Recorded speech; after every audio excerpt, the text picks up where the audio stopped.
Vamos conversar então com o professor Gustavo Sampaio, que está aqui conosco. Professor, bem-vindo. Boa tarde. Já viu algo parecido, professor, com a sua experiência aí vasta no direito?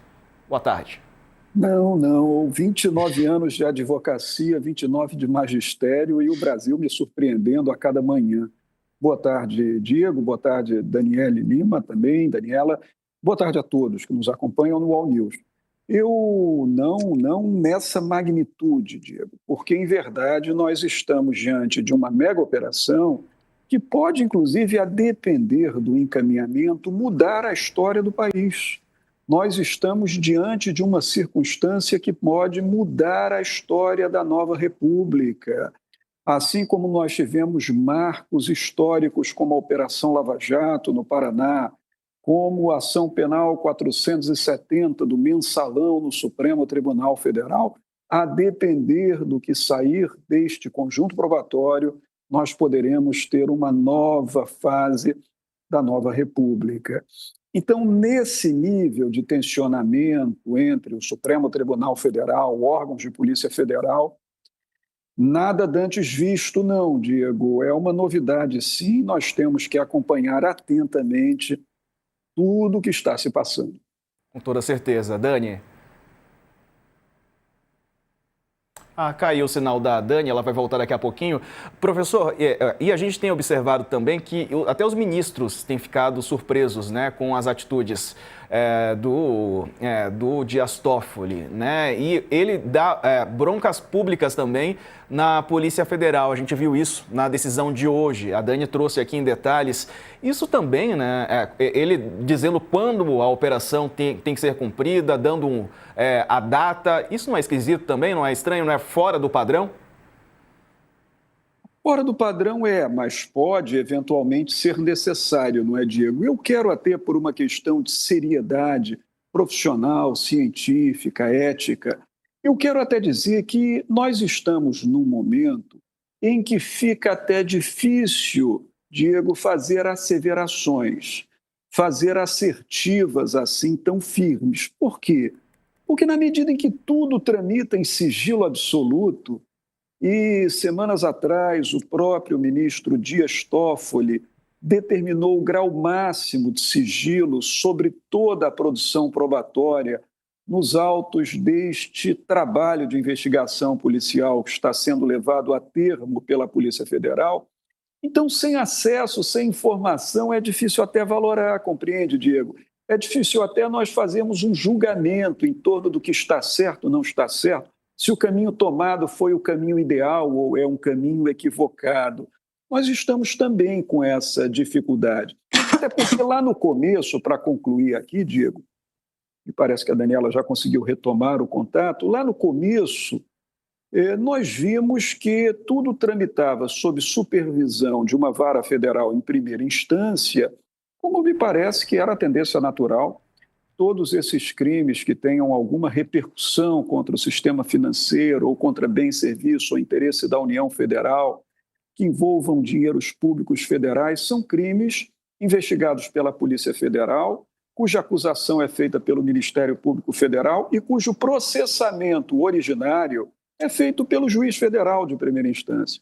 Mas o ministro Toffoli entendeu que, por haver um remoto vínculo com um deputado federal envolvendo um contrato celebrado com o Banco Master, que isso atraía a competência do foro por prerrogativa de função do Supremo Tribunal Federal.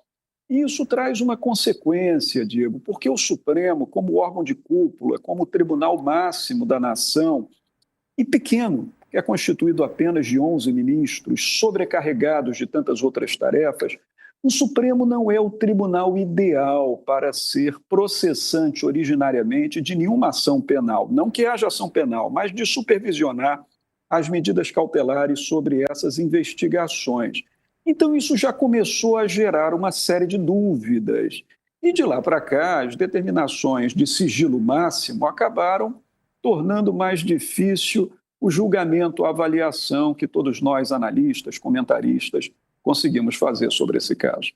Obrigado, professor. Dani? Gente, Oi, professor, muito bom ter o senhor aqui num dia como esse, porque o senhor sempre tem posições muito abalizadas, né? O senhor é um homem apaixonado só pelo direito e pelos fatos e desprovido de paixões por A ou B. Eu consegui acompanhar o início da sua análise, mas me chamou muita atenção mesmo o ineditismo de alguns termos desta decisão, né? Para além do, né, como o senhor disse, o caso está sob sigilo. E o ministro, para mim, o que fica, doutor Gustavo, é que o ministro está colocando mão de ferro no processo. Ele está deixando muito claro que, assim, passo a passo, a passo a passo. E no detalhe, quem vai ditar é ele. Por óbvio, o caso é muito cabeludo. A PF, ontem a gente entrevistou o doutor Andrei aqui no All News, e ele disse que é possivelmente a maior investigação da Polícia Federal hoje, o caso Master. E o ministro porque ele está ditando dia e hora para a realização de operação. E se não é, ele cobra. E 2, ele quer as provas na sala dele, debaixo da guarda do Supremo Tribunal Federal. Ele, inclusive, eu trago aqui, Sarza, mais um bastidor, tem um despacho para a Secretaria do Supremo Tribunal Federal dizendo o seguinte: isso aqui vai chegar, e quando isso aqui chegar, vocês estejam prontos para receber e trabalhem até terminar de receber tudo, ainda que ultrapasse as 18 horas. Está por escrito. Caramba. Me parece, então, é isso, doutor Gustavo, que é uma determinação de... Está muito evidente que é mão de ferro. O rumo, o ritmo e o acesso é todo dele.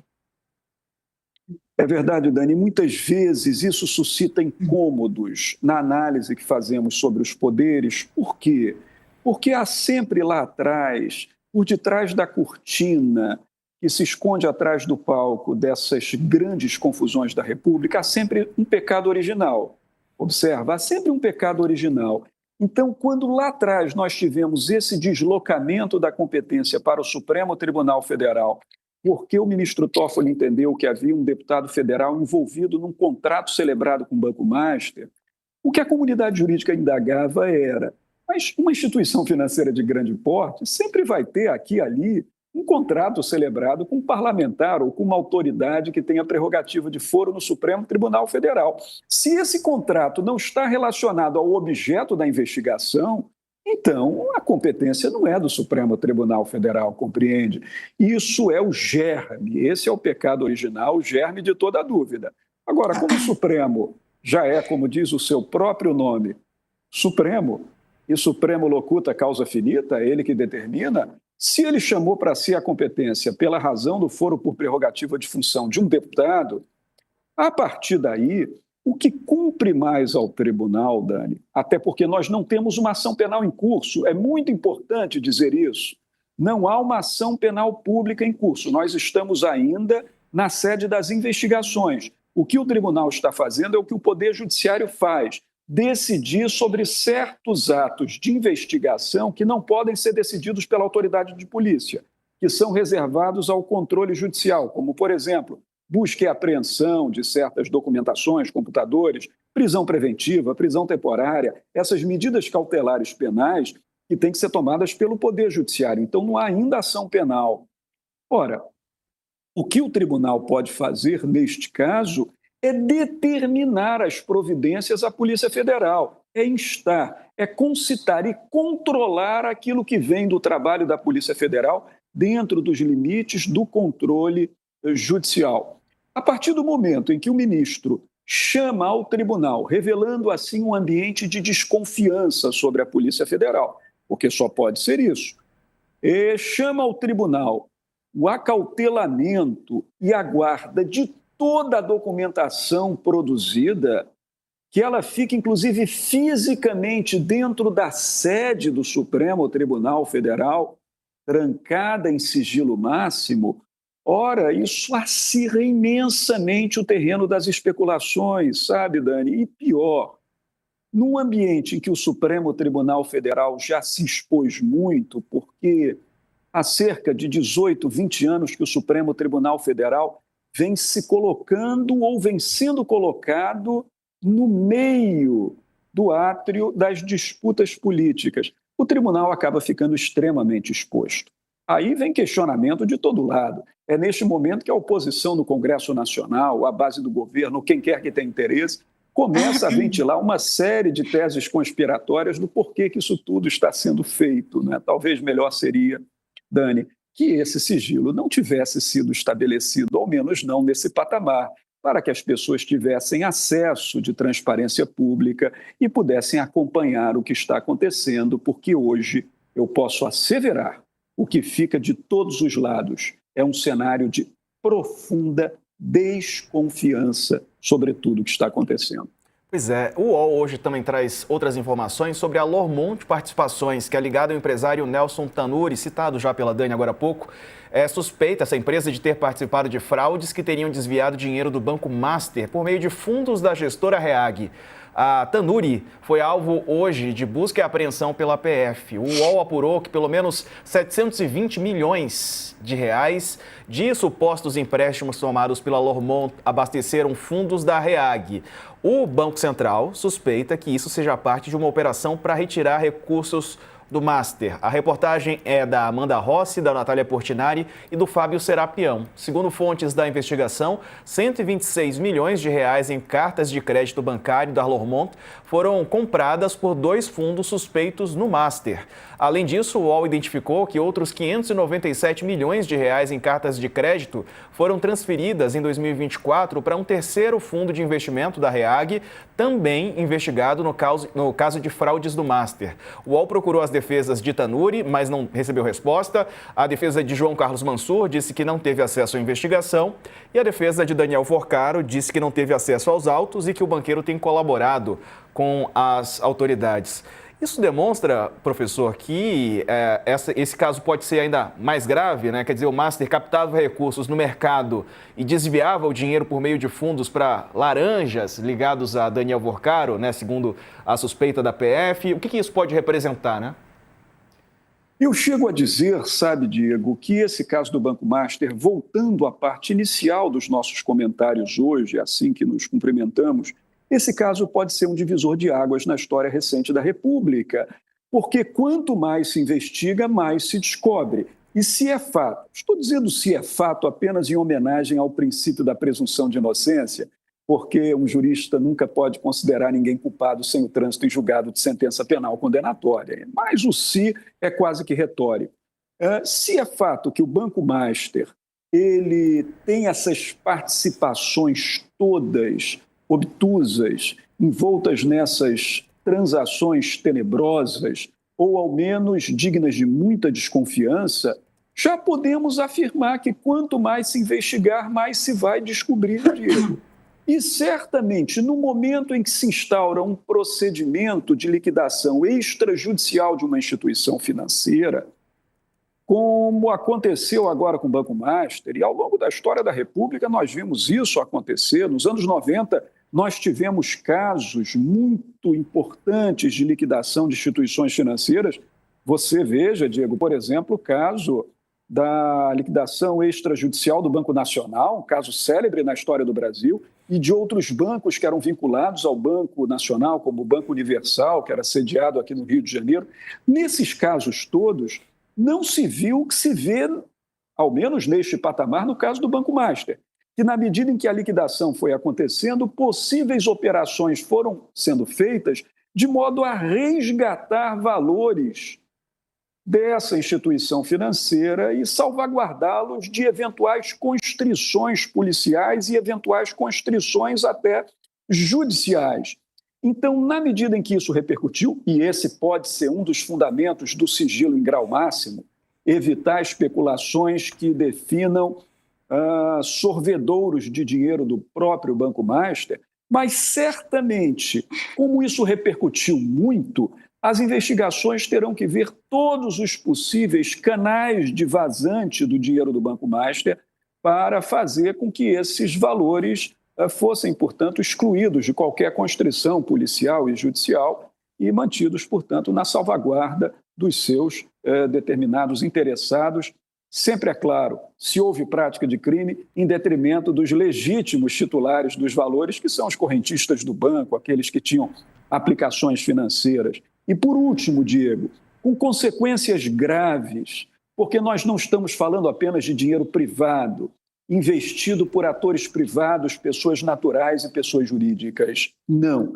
Nós estamos falando do aporte de dinheiro público para essa instituição financeira, de fundos de previdência, por exemplo, como aconteceu aqui no Rio de Janeiro, onde estou, com o Fundo de Previdência do Estado do Rio de Janeiro, o Rio Previdência, como aconteceu com o Fundo de Previdência do Amapá e de outros estados.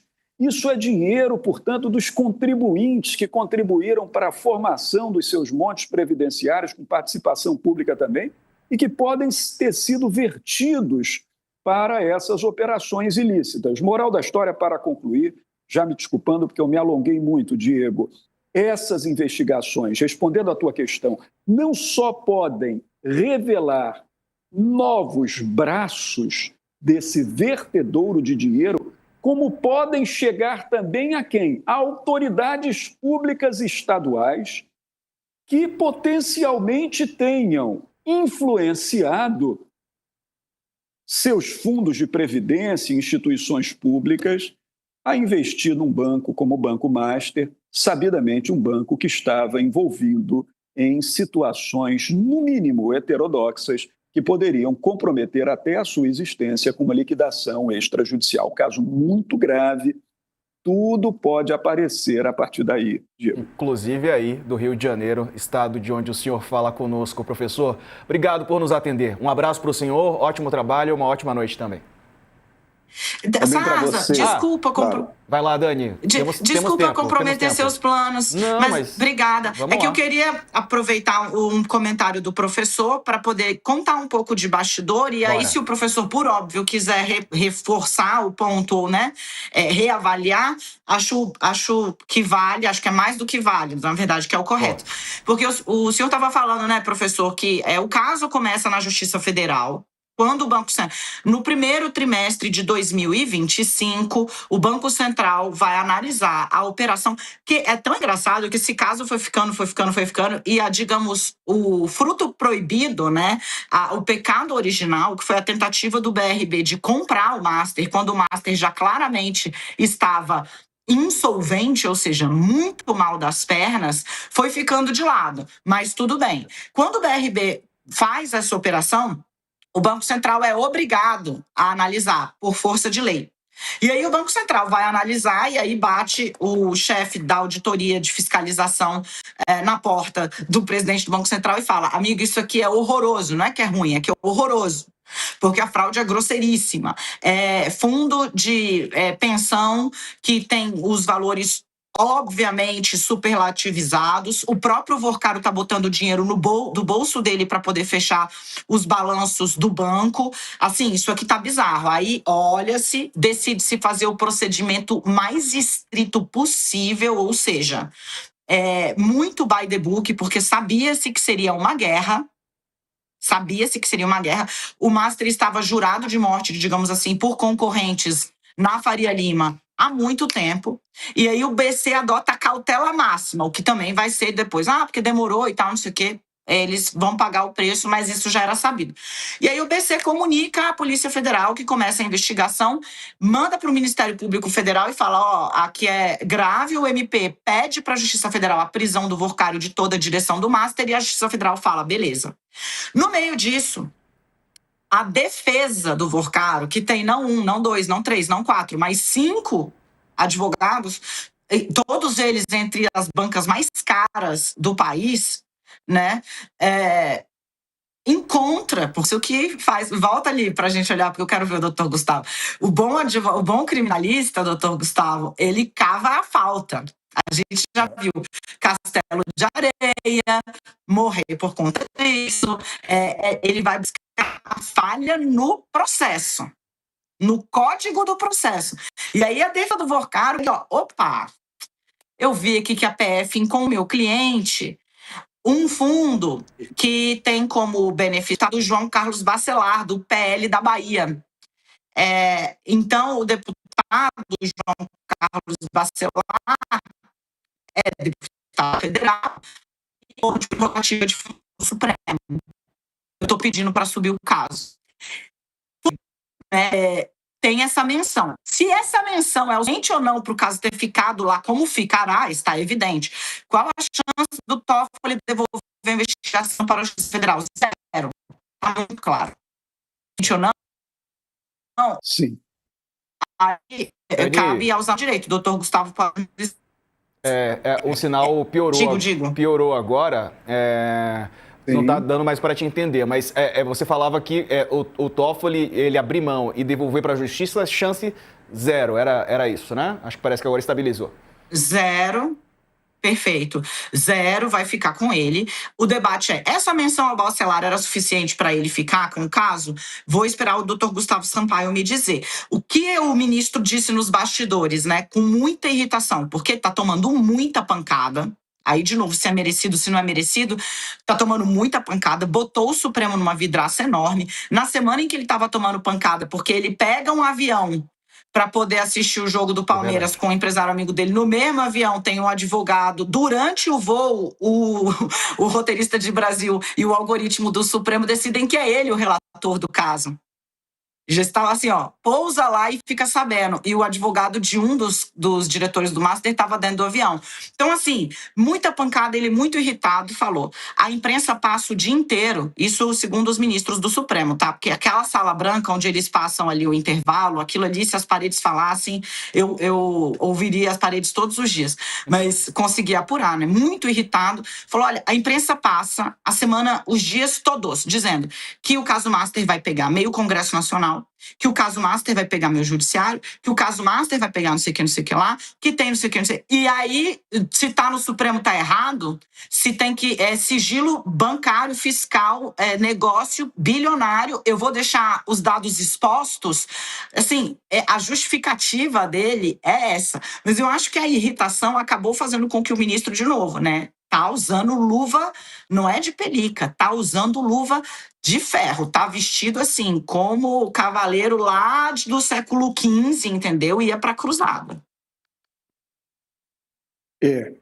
Se eu puder comentar, eu diria que Quero se eu tivesse, muito. Olha, se eu fosse assim, sabe, Dani, um monocrata absolutista e como Cronos, deus do tempo, tivesse o poder de mexer no tempo, eu voltaria a 15 de novembro de 1889, 136 anos atrás, e começaria a República de novo, sabe? Para ver se dava certo dessa vez, Dani, porque é tanta coisa impressionante que acontece no nosso país, e muitas vezes por erros iniciais, erros que vão como num efeito dominó, em que se derruba a primeira peça do dominó e aquela peça vai derrubando todas as outras.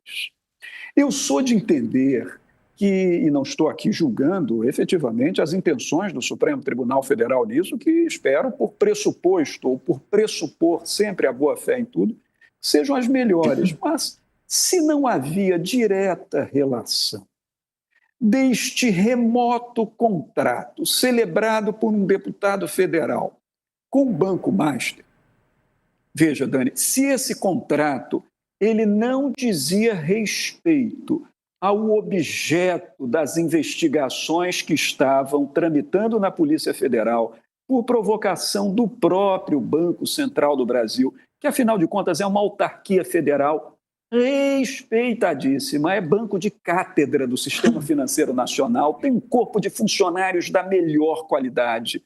Se o próprio Bacen, ele fez aquela provocação, a polícia estava investigando, e claro, por que aquilo chega à Justiça Federal? Porque na medida em que alguns atos definidores de medidas cautelares penais eram atos que não podiam ser decretados pelo delegado de polícia, que dependiam de ordem judicial, de provimento, de controle judicial, então o Ministério Público levou aquilo à Justiça Federal. E uma vara federal, livremente distribuída, dentro dos limites da sua competência, começou a dizer o que era para ser feito ou não ser feito em termos de medidas cautelares penais. Era para ter deixado tudo por lá, Dani.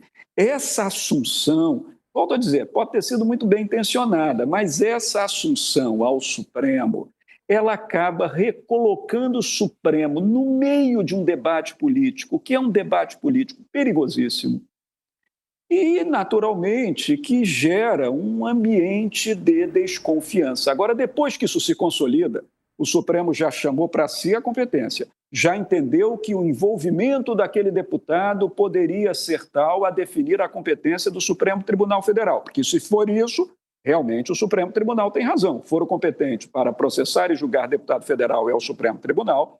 O foro competente para conceder medidas cautelares penais e investigações envolvendo o deputado federal é o Supremo Tribunal Federal.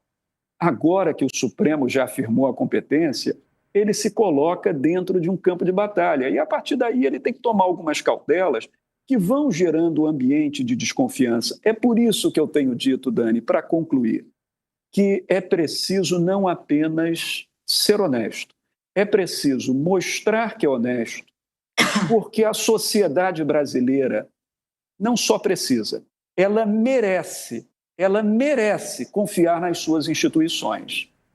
Então é bom quando as autoridades envolvidas nessas grandes celeumas estão fora de qualquer possível suspeita. Para quê? Para que os atos, as determinações dela advindos sejam também determinações que não sejam questionadas para lá e para cá e manejadas politicamente por grupos de interesse, entende? Então, eu diria a você que agora que o caldo já está entornado, agora que tudo subiu ao Supremo Tribunal Federal, que todas as cautelas máximas sejam tomadas e uma boa forma de reverter isso, no meu entendimento, Dani, para concluir mesmo, embora muitas investigações criminais no Brasil inteiro corram em segredo exatamente para que não haja vazamentos, para que não haja obstruções aos procedimentos de investigação e de acusação, de processamento, eu diria que, diante da repercussão do caso, seria saudável se o Supremo relativizasse esse sigilo decretado sobre todo esse conteúdo de provas, para que a nação brasileira pudesse fazer a sua própria análise em torno do que está acontecendo e fazer o seu próprio julgamento. Senão, o que prossegue no tempo, Dani? Diante de tudo que você relatou, prossegue no tempo a fase da desconfiança sobre o próprio tribunal, ou sobre a própria Polícia Federal, ou sobre todos. Ô, doutor, sabe que, assim, desculpa, Sarza, de hoje eu cheguei para bagunçar seu coreto mesmo. É o nosso. Mas é só porque, assim, o cenário que o doutor Gustavo está traçando, ele é muito interessante. Olha, doutor Gustavo, eu vou fazer esse ano 21 anos de carreira. Eu vi presidente cair sem empichada, cobriu de muito perto, vi um presidente ser denunciado 3 vezes, vi um outro ser preso, ficar 580 dias, sair e ser eleito de novo, vi uma tentativa de golpe de Estado, mas eu confesso ao senhor que eu nunca vi um enrosco deste tamanho como o que se anuncia neste caso do Master. É realmente assim, e olha, a gente já viu de tudo. O Supremo Tribunal Federal é um Supremo no qual o ministro já virou para o outro e disse: Vossa Excelência é a mistura do mal com atraso de pitadas de psicopatia. Então, veja, não é que a gente está partindo de um patamar, né, baixo.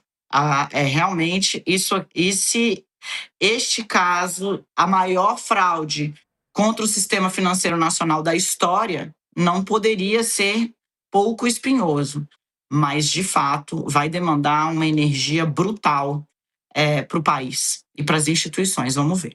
Vamos ver. Obrigada, doutor Gustavo. Inclusive para a imprensa, né? Não, eu já me arrependi. Por que eu acordo? Por que eu tô... Por que eu faço foi embora. isso? Poxa, foi de Enel. Por que eu não vou cobrir? Por que eu não vou cobrir jardinagem, sabe? BBB tá aí, Dani. O professor Gustavo Sampaio, um abraço, boa noite.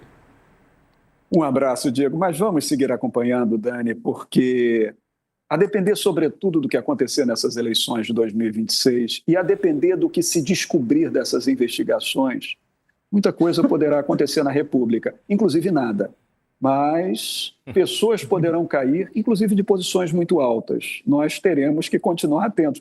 Não vai ser o momento de você observar a jardinagem, não, Dani. Vai ter muito trabalho pela frente, tenho certeza. Força, minha amiga. Vamos juntos aqui para o intervalo. Professor, obrigado pela participação aqui conosco.